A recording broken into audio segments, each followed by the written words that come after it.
આપણે શરૂ કરીએ। જ્યારે બીજા પેરેગ્રાફમાં તમે શીખી ગયા હતા કે તાનસેને પોતાના તાનપુરામાં રાગ દરબારી રાગ છે એટલો સરસ વગાડ્યો કે બધા એમાં મંત્રમુગ્ધ થઈ ગયા હતા। રાજા છે એને શું કીધું હતું તો કે તાનસેનનો અવાજ છે અદ્ભુત છે એવું કીધું હતું। એના પછી આગળ જોઈએ super I listen to you every day. Super એટલે કે સૌથી શ્રેષ્ઠ, આઈ લિસન એટલે કે હું સાંભળું છું, ટુ યુ એટલે કે તને, એવરી ડે એટલે દરરોજ, હું તને દરરોજ સાંભળું છું। But this was the best, પરંતુ આજે ને રાગ દરબારી ગાયો હતો તે સૌથી સારામાં સારો હતો। Tansen baud before the king, રાજાએ કીધું કે હું તને દરરોજ સાંભળું છું પણ આજે તે જે ગાયું છે તે સૌથી સારામાં સારું હતું। એટલે તાનસેને શું કહ્યું તો કે બાવ બાવ એટલે નમવું, રાજા આગળ નમી ગયા।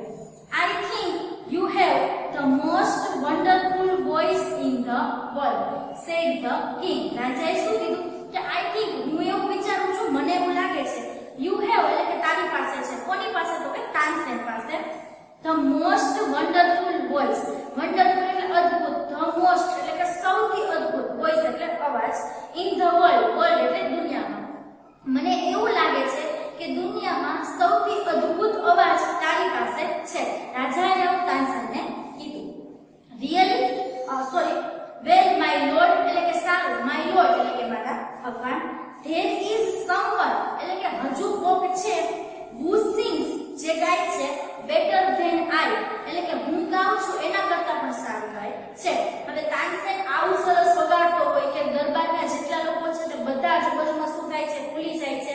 ખુદ ભારતનો મહાન શાસક છે અકબર એ રીતના વખાણ કરતો હોય કે દુનિયામાં અદ્ભુત અવાજ તારી પાસે છે, તો એ વ્યક્તિ છે એટલે તાનસેન જેનો અવાજ કેટલો સરસ હોય છે, પરંતુ તાનસેન શું કહે છે કે સારું મારા ભગવાન, પરંતુ હજી કોક એવું છે જે મારા કરતા પણ સારું ગાય છે। એટલે રાજાને તો એમ કહે કે આ વ્યક્તિ કોણ હશે કે આવો સરસ અવાજ છે, એ ખુદ એમ કહે છે કે મારા કરતા પણ સારું ગાવાવાળું હજી કોક છે, આવું તાનસેને રાજાને કીધું।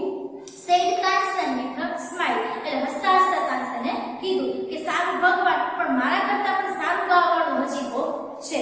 રિયલી એટલે કે ખરેખર, ક્રાઇડ ધ ડિસબિલીવિંગ ક્રીક, ક્રાઇડ એટલે રડવું, ધ ડિસબિલીવિંગ, બિલીવ એટલે વિશ્વાસ કરો અને ડિસબિલીવ એટલે બિલીવનું વિરુદ્ધાર્થી કે જેમાં અવિશ્વાસ કરો, જેને વિશ્વાસ ન આવતો હોય એવું।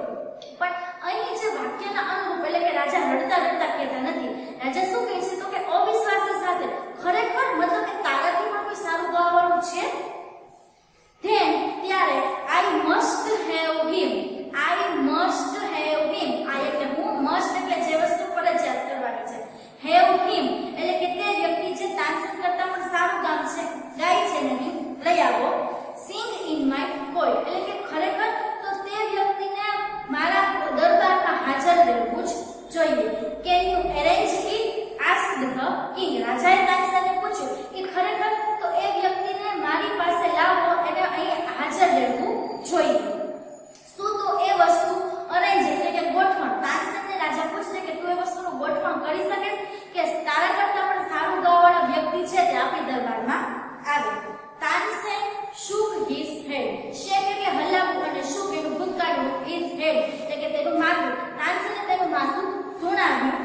શું કીધું તો કે આઈ એમ અફ્રેડ, અફ્રેડ એટલે બીક લાગે, ડર, મને બીક લાગે છે કે મને ડર લાગે છે, he will not come એટલે કે જે વ્યક્તિ તાનસેનથી પણ સારું ગાય છે તે વ્યક્તિ not come એટલે કે નહીં આવે, to the court એટલે કે દરબારમાં, મને ડર છે કે એ વ્યક્તિ દરબારમાં નહીં આવે। હવે જે ભારતનો મહાન શાસક એમ કહે છે કે આટલું સરસ તે ગાયું છે, તારો અવાજ અદ્ભુત છે, એ તાનસેન ખુદ એમ કહે છે કે મારાથી ગાવાવાળા પણ પડ્યા છે। રાજાને તો એકદમ આશ્ચર્યચકિત થઈ ગયા, વિશ્વાસ ન આવ્યો, ખરેખર તારાથી પણ સારું ગાવાવાળી કોઈ વ્યક્તિ છે તો એને દરબારમાં હાજર કરો। એટલે તાનસેને કીધું કે તું એમને દરબારમાં લઈ આવ, દરબારમાં આવે એવી ગોઠવણ કર, પરંતુ તાનસેને શું કીધું કે મને બીક લાગે છે કે એ દરબારમાં નહીં આવે। આજે આપણે ફક્ત અહીંયા રાખીને આ પ્રશ્ન જોઈએ। પહેલો પ્રશ્ન, what did the king say about Tansen's voice, તાનસેનના અવાજ વિશે રાજાએ શું કર્યું? તમારે ત્રીજા પેરેગ્રાફમાંથી જ ગોતીનો જવાબ લખવાનો છે। તો કે બીજી લીટીમાં